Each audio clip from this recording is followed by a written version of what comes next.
Good morning and welcome to the Sunday Forum and our next in the series of conversations at the intersection of faith and public life.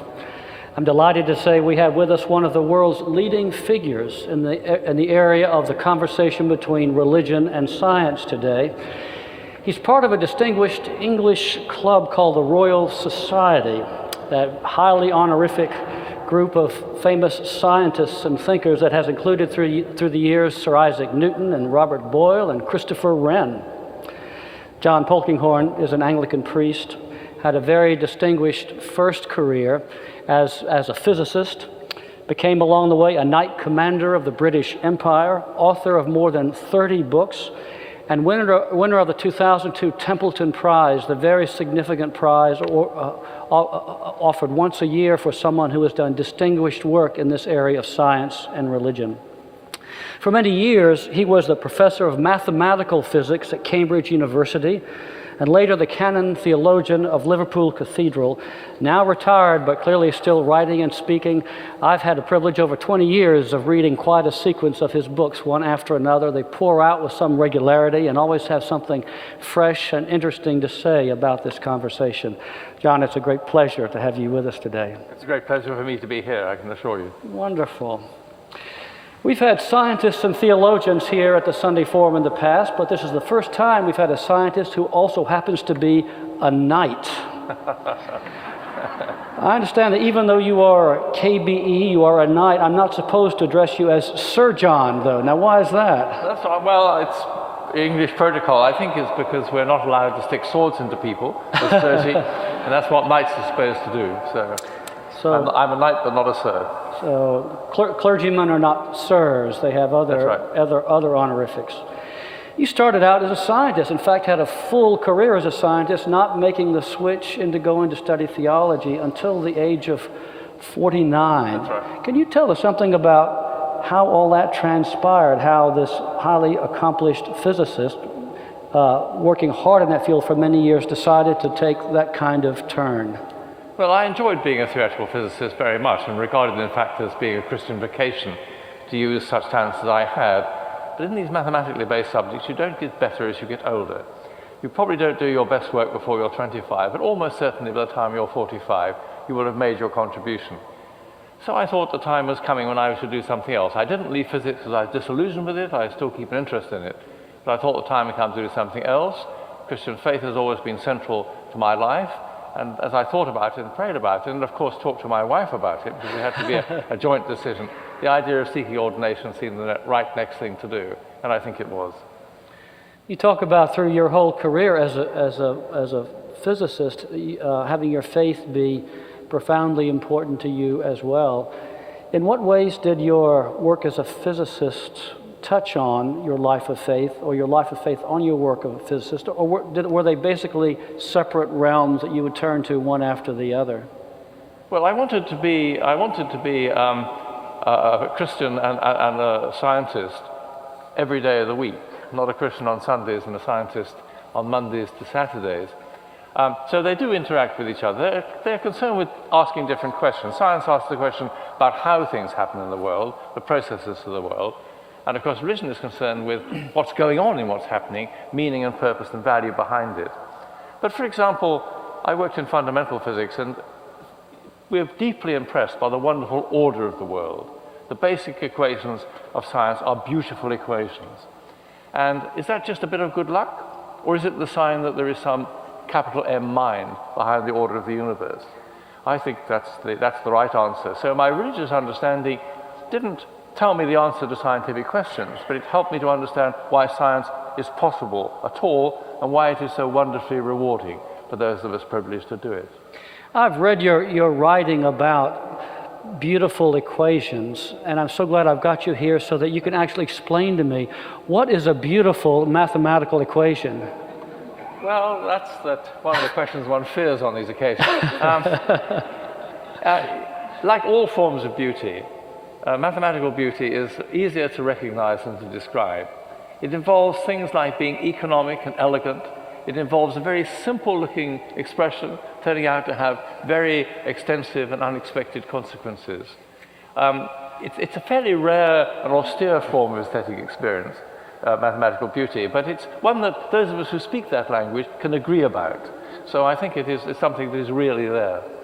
So we will have to take that on faith. I think you will. I think you will. That's yeah. right. Okay. I could write down a beautiful equation, but maybe you wouldn't recognize the beauty. Probably wouldn't help very much. I was surprised to learn that after you were ordained, after your 3 years of theological study, you didn't plunge immediately into being a scholar in the area of science and theology. You became a parish priest for 5 years. That's right. Can you say something about why you pursued that way and didn't rush back into the academic world? Well, I thought if I was going to become a priest, I ought to learn to live the priestly life and to have a parochial and pastoral ministry. I think when you join any profession, if you like, you should know what work at the cliff face is like. And I actually thought that I would probably spend the rest of my working life in parochial ministry. But after about 5 years of it, I came to the perhaps rather late conclusion that part of my vocation was to think and write and talk about how science and religion relate to each other. And so when I got an unsought and unexpected but welcome invitation to return to Cambridge, I decided that was the right thing for me to do. Great. I want to ask you about a term you use quite a bit in your writing. The term is quark. Apparently, you had something to do early on in discovering, naming, analyzing this phenomenon called the quark, which you say is one of the basic building blocks of the universe. Can you tell us lay people out here something about what a quark is and how, because that was regarded as a very significant breakthrough. What was the significance of that? Well, the 25 years I worked in physics was the discovery of the quark level. Some people say quark, some people say quark level in the structure of matter. And we found that when I began as a young student, we thought the matter was made up of protons and neutrons. And during those 25 years, we found that they themselves were made up of yet more fundamental constituents, which a very, very clever man I worked a bit with called Murray Gell-Mann called quarks or quarks, because he was very learned and he'd read Finnegan's Wake, and it says there are 3 quarks for Master Mark.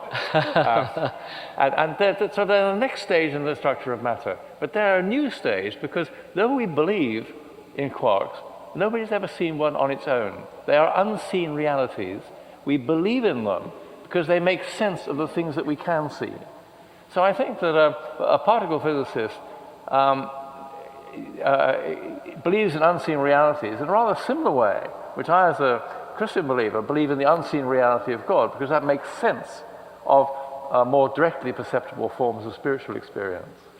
So the old days of a kind of classic modernist materialism or positivism, that we're only going to trust and account as real what we can see and measure and weigh and analyze, begins to fall apart with quantum physics. I think so, yes. Yes, I mean, the quantum world, of course, is very strange and surprising, very different from the everyday world. In the quantum world, if you know where something is, you don't know what it's doing. You know what it's doing, you don't know where it is. That's Heisenberg's uncertainty principle. It's an elusive world, but we believe it's a real world, and we believe it's a real world because of its deep intelligibility. It makes sense, as I say, of more directly perceptible experience. Just as our belief in God and our belief in our Lord Jesus Christ makes sense of our spiritual experience. Could you say some more about the uncertainty principle? That seems to be one of the key building blocks of quantum physics. It's a fascinating concept. And then, as you say, and in your writing, you've used that as a way to talk about certain theological concepts as well. Yes. Well, it simply means that the quantum world is veiled from our direct experience. The everyday world, we see things, we see tables and chairs, we bump into them. They are objective in a rather naive sort of way. But the quantum world is a real world. It's not objective in that put your finger on it sense. So the world, if studying science teaches you anything, I think, it teaches you that the world is surprising, beyond our powers to anticipate. Nobody would have guessed the uncertainty principle. Nobody would have guessed that sometimes things could behave like waves, and sometimes like particles. I mean, a particle is a little bullet, a wave is spread out and flappy. It seems inconceivable you could have something behaving in those different ways. Nevertheless, that's the way it is. So we know that the world is surprising. And taking the lesson from that, the natural question for a scientist to ask is not, is it reasonable? as if we knew beforehand the shape that reason was going to be. Nobody would think quantum mechanics was reasonable in 1899. But what makes you think that might be the case? In other words, I'm open to a surprising answer, but if you're going to persuade me, you'll have to give me motivating evidence for that surprising answer. And I'm very happy to approach my religious beliefs in the same sort of spirit as I approach my beliefs about physics.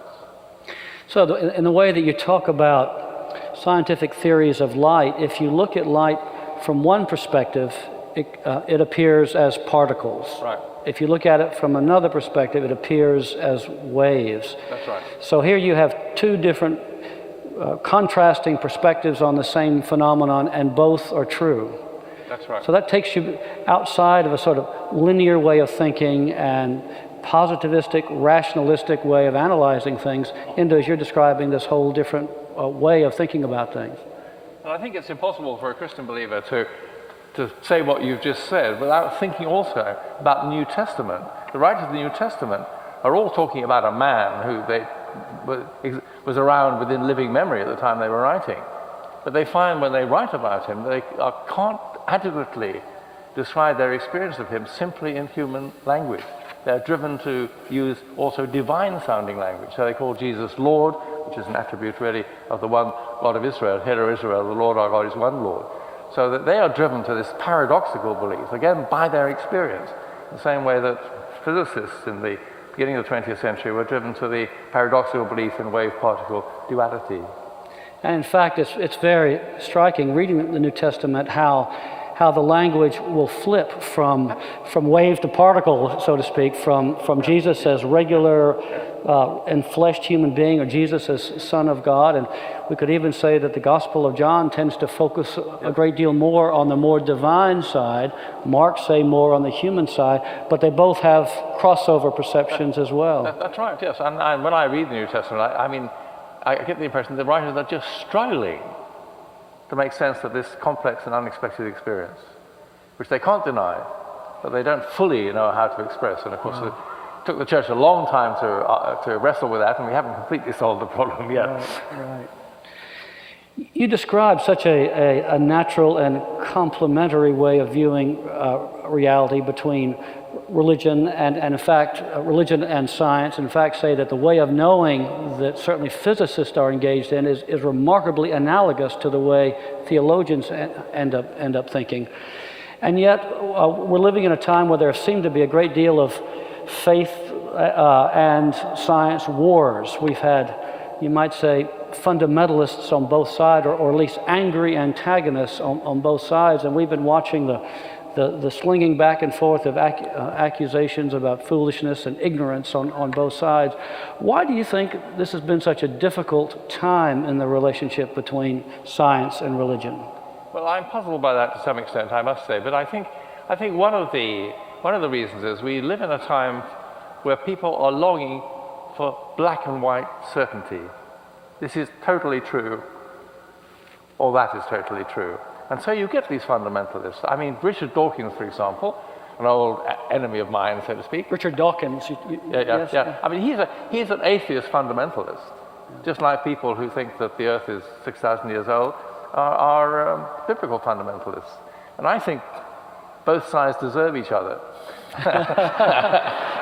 And they should be left to get on with it. The sensible people are somewhere in the middle. And fundamentalists, let's try this. Fundamentalist because they begin with a flat set of untested assertions and that they're utterly sure about, that they take into all conversation. Would that be a way to describe it? I think that's right. I mean, I think the God Delusion, for example, is a really bad book. It's a bad book, not because it's arguing the atheist case. There is a case to argue there. But it doesn't argue the atheist case. It's simply full of assertions. There is no engagement with alternative ways of thinking. And no taking seriously serious theological argument at all. Absolutely. A Marxist critic in England writing a review of the God Delusion said that Dawkins on theology is like someone who has flipped over the pages of the British Field Guide to Birds and is writing about biology. Terry Eagleton, yes. Yes. A wonderful piece. We're coming up soon on the birthday centennial celebration, bicentennial celebration of Charles Darwin, father of theory of natural selection, and therefore we say a theory of evolution. I was stunned to read a statistic just this past week that some 50% of Americans say they do not believe in evolution and believe in some version of creationism.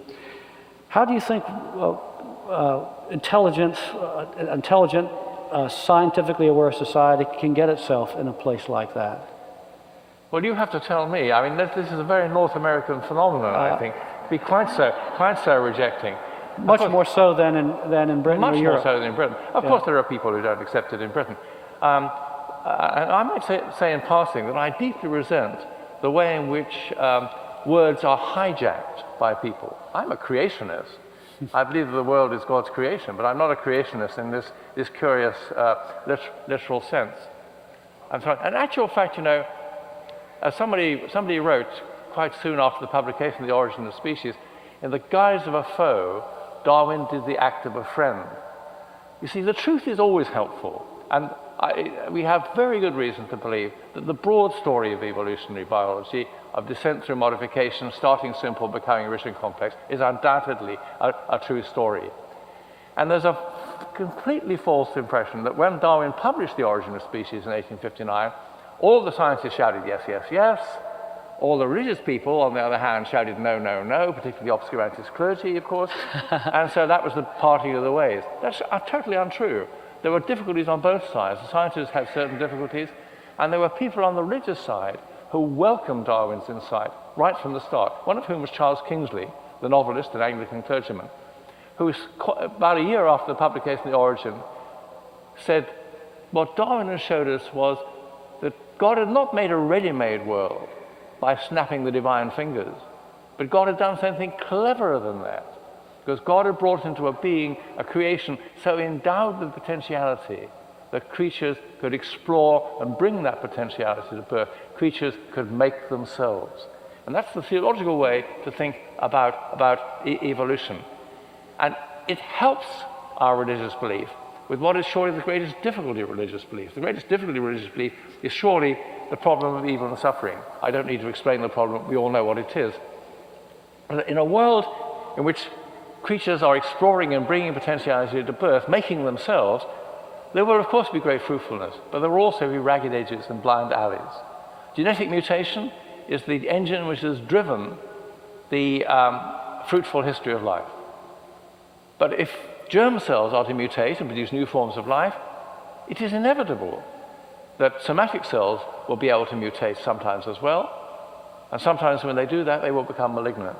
Now, the fact there is cancer in the world is anguishing, but it is not gratuitous. It is not something that a God who is a bit more competent or a bit less callous could easily have eliminated. It is the shadow side, the necessary cost of a world in which creatures are free to be themselves and to make themselves. That's, to me, it's very helpful.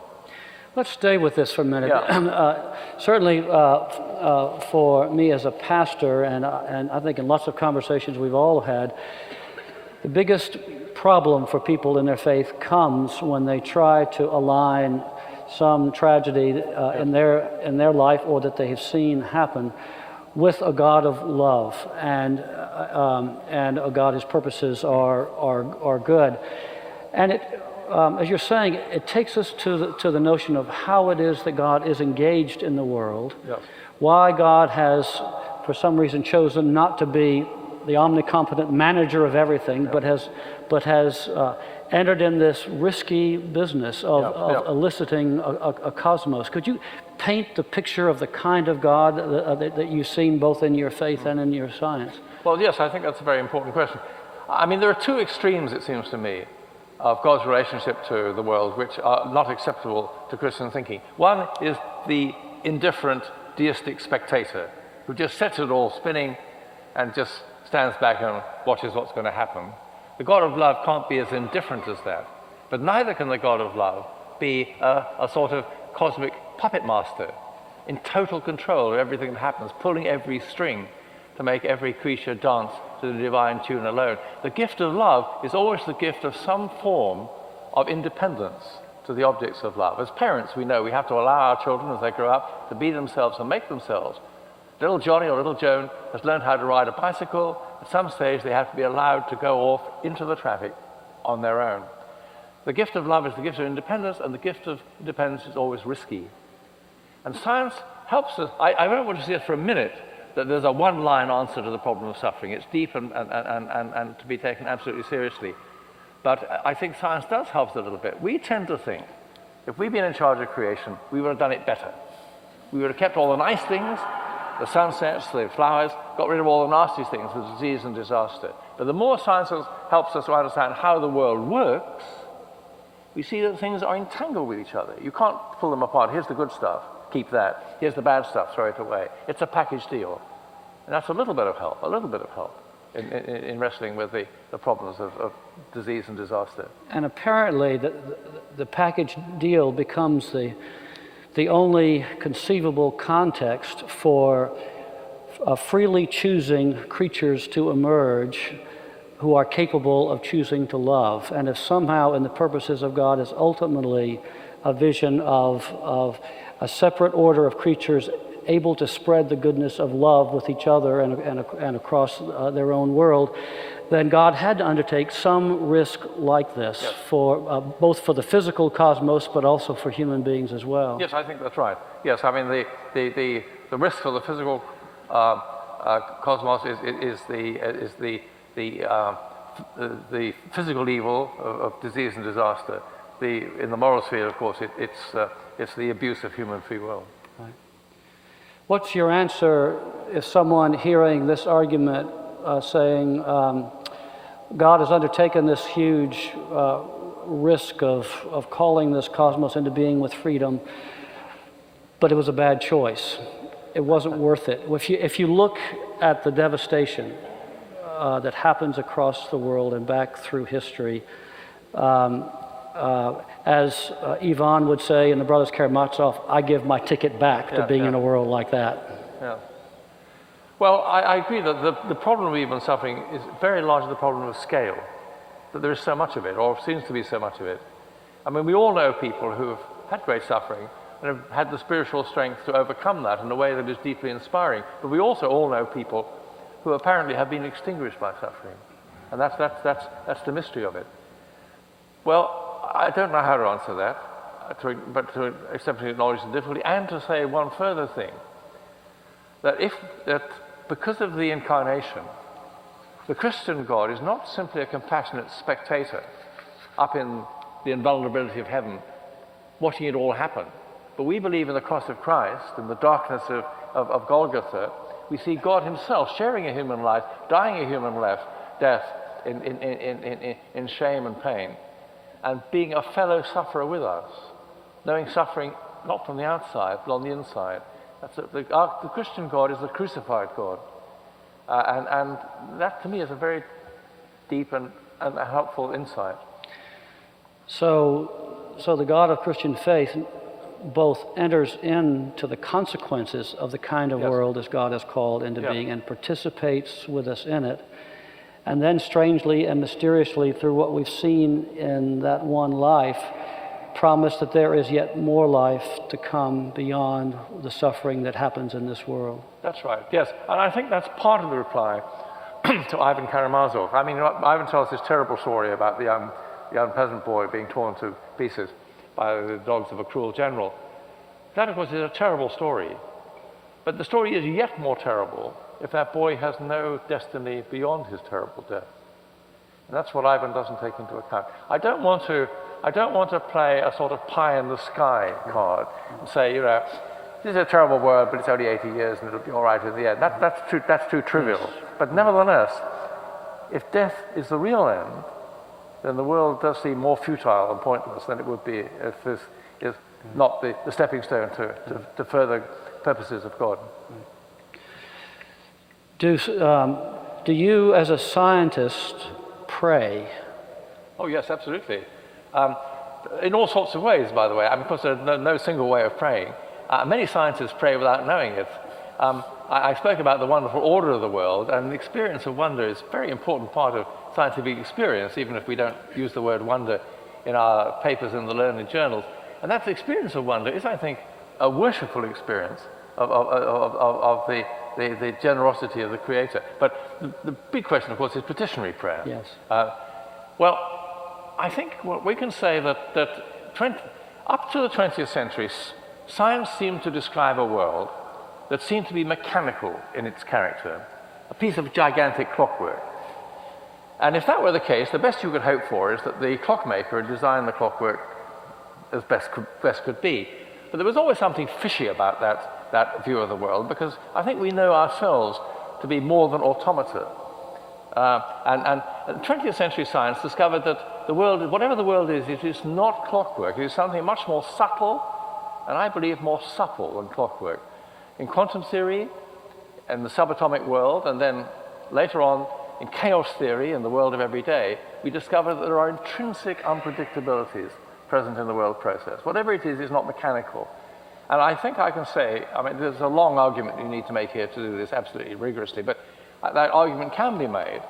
And I think that it is not a scientific claim that science has demonstrated the causal closure of the world simply on its own reductionist terms. Of course, the bits and pieces account is part of the story. When I raise my arm, of course, currents flow in the nerves, muscles contract. There's a bits and pieces account.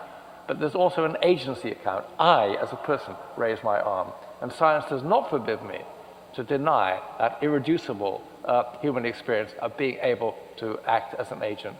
And if we can act as agents, playing our part in bringing about the future, it would surely be very surprising if the creator of the world could not act also as a providential agent within the unfolding history of God's creation. And so you're creating a picture of our world in which, a world that shall we say, porous, that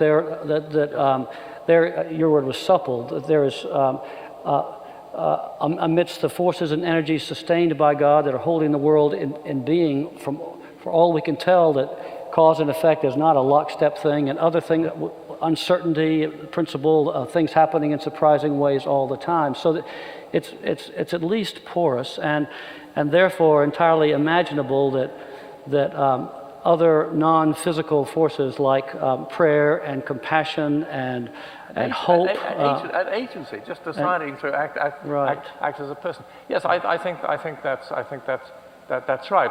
I mean, I believe in the principle of sufficient reason. I believe that there are causes that bring about the future, and those causes include the sort of bits and pieces, exchanges of energy causes that science describes. But they also include acts of human agents, and they also, I believe, include God's providential interaction with unfolding history. And it's when all those forces acting together that produce the actual future. Mm-hmm. We live in a world of becoming, and not a frozen being. One last question before we go to our audience. The gospel lesson for today is a healing miracle. And so we are in the process of exploring something of what that might mean for us today. From a scientist's point of view, when you see a healing miracle in the New Testament, where does your mind go with that? What do you make of that? Well, I think it's impossible to take the New Testament seriously without believing that Jesus exercised exceptional healing powers. Exactly how that happened, we obviously don't know. But we do know that I think that the human immune system, which copes with disease, is very complex and very subtle, and certainly is not simply an enormous piece of biochemical mechanism. It's influenced by our attitude as total persons. I mean, to take a very simple example, the way people recover from strokes is well known to depend upon the attitude they have to seeking that recovery. And I think therefore, again, there is an openness in what's going on. But healing, of course, is not a sort of magic process, and healing may take various forms. When the church somebody is ill and the church prays for healing, that healing what we're really praying for is wholeness in the experience that's happening to that person. That wholeness may come through some form of physical recovery, or it may very well come through that person being able to accept the imminent destiny of death. Each of those could be a healing experience. Thank you. Let's go to questions from our audience. Daryl. We're going to start with a couple of questions online and that came in online. At this point, I'd ask you, if you have a question, please pass it to the center aisle to my colleagues. This question, Dr. Polkinghorne, is why don't we experience God more clearly? It seems that atheism is a more intellectually satisfying conclusion. And this person goes on to say, because we're being asked to think rationally and then, in some ways, disregard rational thought in order to believe. Well, I strongly disagree that religious belief involves intellectual suicide, the disregard of rational thought. I've already suggested that the wonderful order of the world and the great fruitfulness of cosmic history that's turned a ball of energy into the home of saints and scientists today are remarkable facts about the world, and which shouldn't be treated. Atheists have to treat them, I think, as being happy accidents.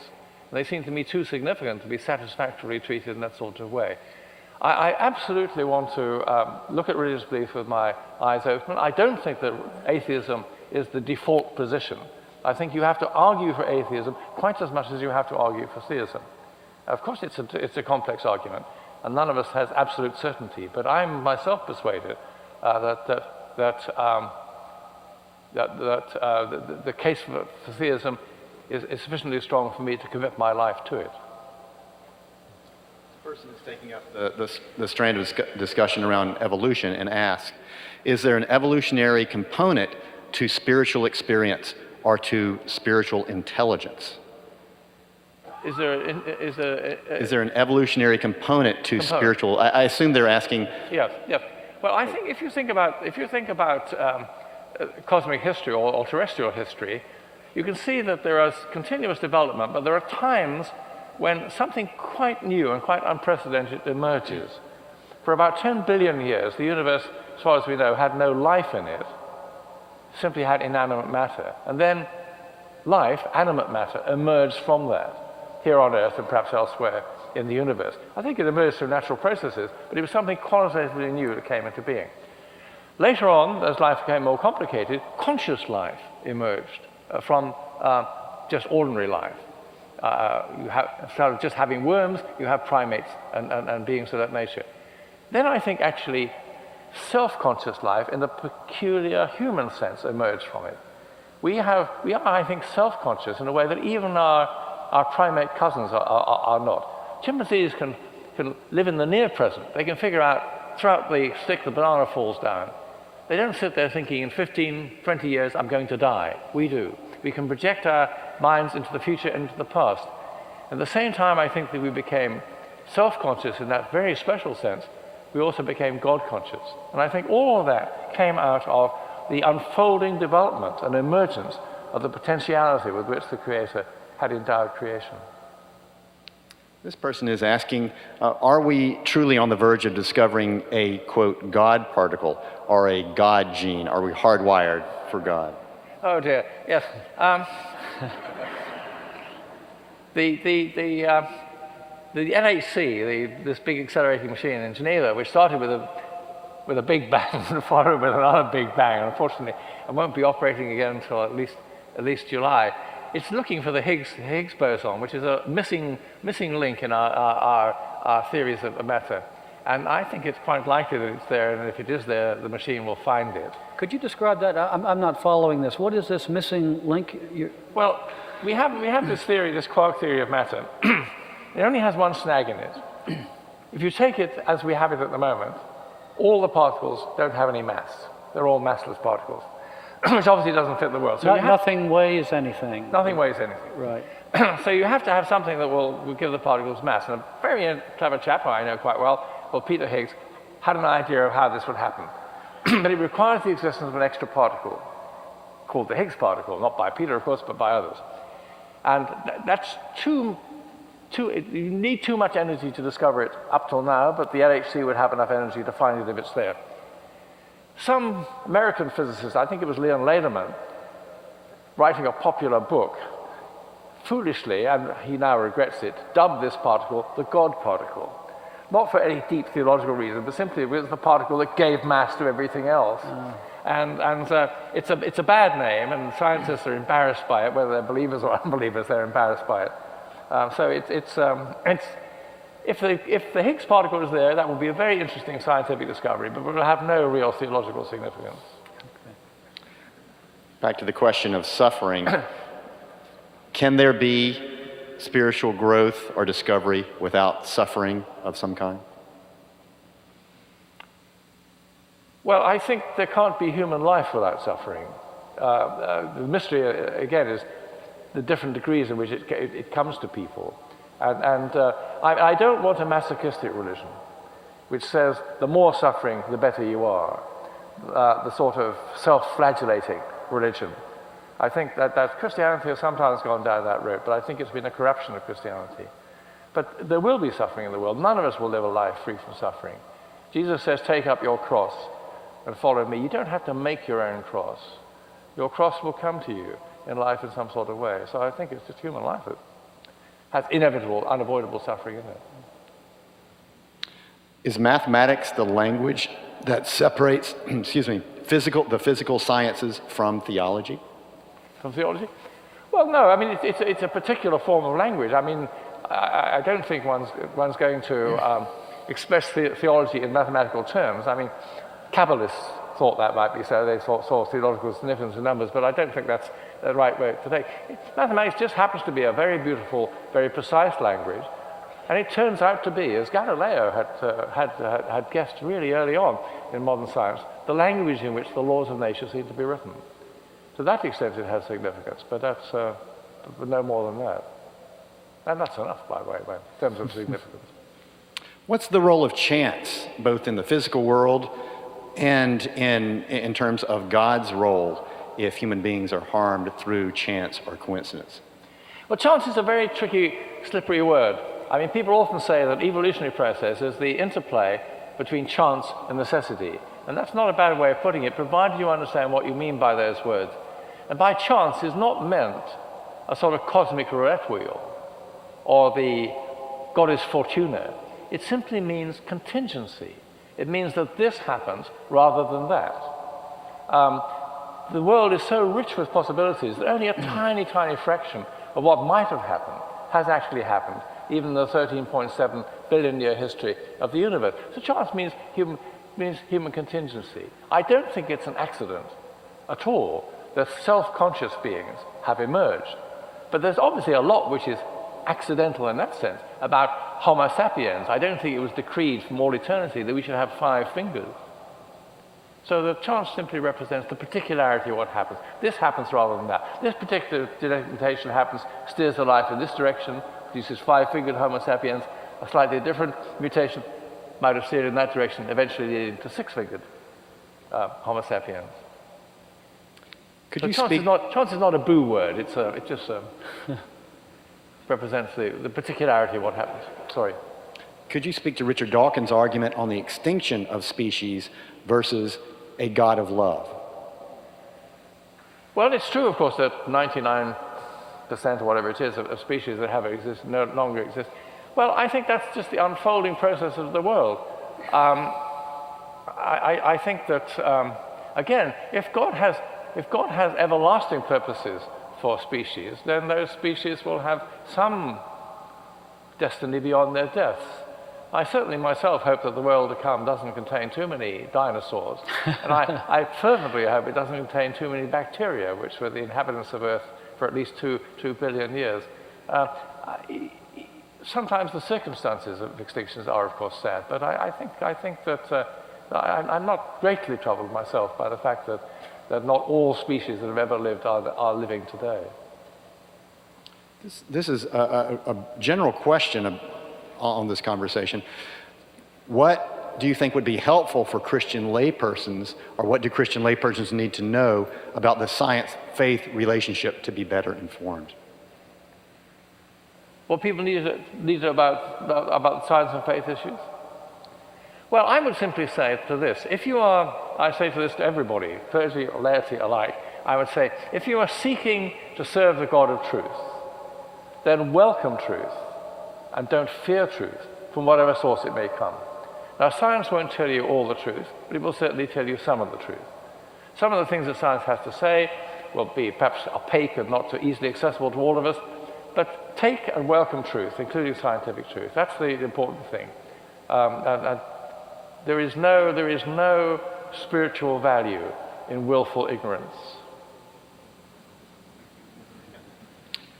This person is asking about the fundamental distinction between science and religion being based, science being based upon proof equals truth in science. And by virtue of this, do we have to say that religion and science are really pursuing two different aims because of the nature of proof? Well, people sometimes say that science is concerned with fact and religion is concerned with airy opinion.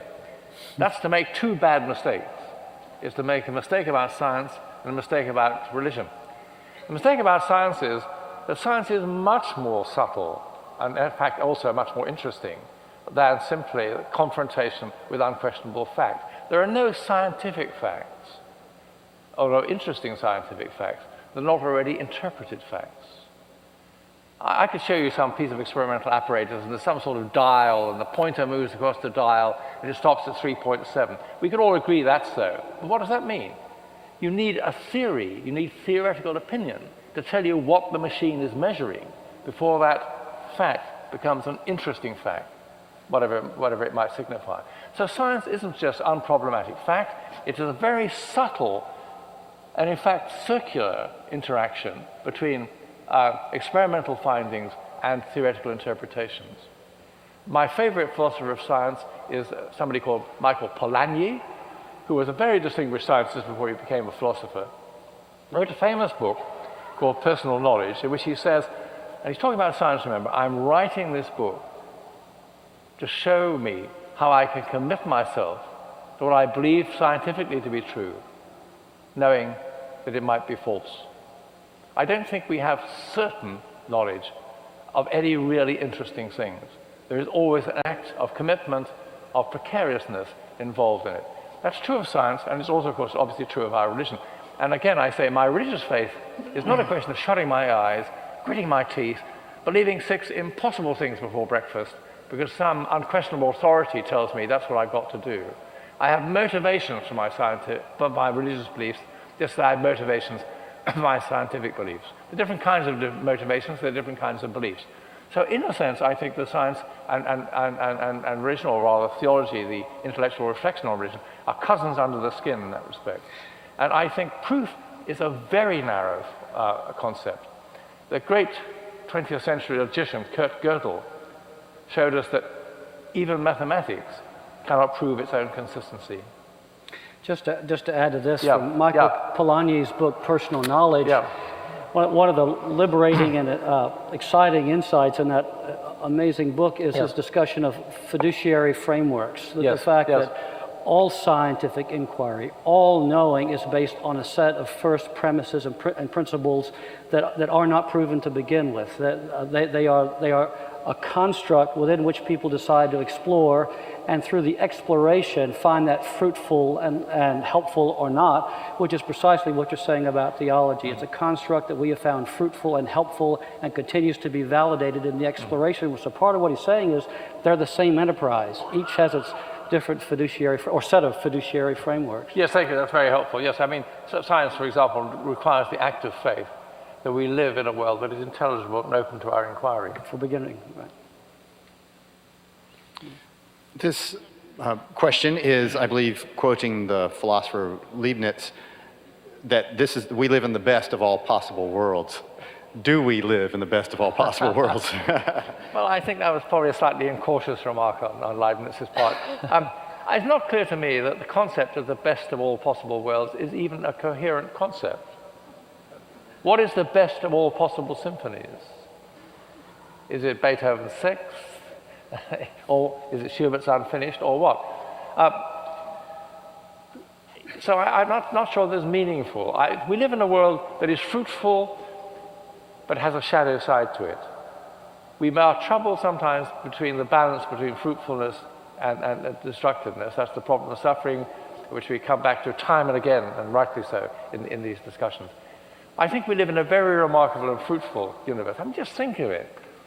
When the universe sprang from the Big Bang, it was simply a ball of energy, about the simplest physical system you could think of. And look what we have today. Something's been going on. But I'm not sure that the best of all possible worlds was a very judicious remark. And of course, Voltaire made a lot of fun about it in the light of the Lisbon earthquake of 1755. What do you feel is the most important question at the confluence of science and faith? Well, if I'm allowed to give a sort of rather vague and generalized answer, I would say the question of truth. Then that ramifies and diversifies in all sorts of ways. But that's the quest for understanding lies behind both scientific investigation and theological exploration, and the search for intelligibility, to make sense of the extraordinary, rich, and many-layered experience that we have. And we experience the world as a physical entity, as the arena of biological life, as the carrier of beauty, the arena of moral decisions, so on and so on. This enormously rich world. Take all of that seriously and to seek to have the deepest and most comprehensive intelligibility of it is a fundamental quest that unites my scientific experience and my religious experience. Final question? Final question here, there's one about evolution and asking, is technology another form of this process of evolution? And if so, what is the next step? What are we moving toward? Is technology? Is technology part of this process? Well, yes, in a sense. I mean, yes, it is. You see, science comes along, and science gives us knowledge. Pure science gives us knowledge. And I think that is always a good thing to be given. Knowledge is always a better basis for decision than ignorance. But then science's lusty offspring, technology, comes along and turns that knowledge into power, the ability to do things. And that is a much more ambiguous gift. Not everything that can be done should be done. So we also need another gift, which is the gift of wisdom, the ability to discern the good and choose the good, to discern the bad and refuse the bad. And that's part of the ongoing process of the world. And certainly, I don't for a moment suggest that wisdom is the monopoly of world faith traditions, but they are reservoirs of wisdom and have much to offer, I think. And that is part of the unfolding process of the world. On that, we should stop this amazingly rich conversation. I hate to bring it to an end. We hope you'll join us next week when we have another very rich conversation with Karen Armstrong coming to be with us, the author of A History of God and a whole series of books looking at faiths and how they speak to each other. For now, Dr. Polkinghorne has agreed to linger in the back and sign some books and say hello for a few minutes. And so by all means do that. And there's coffee in the west end, the entrance end of the cathedral. Then we hope you'll come back and join us at 11:15 for our service today. Please join me in thanking Dr. Polkinghorne.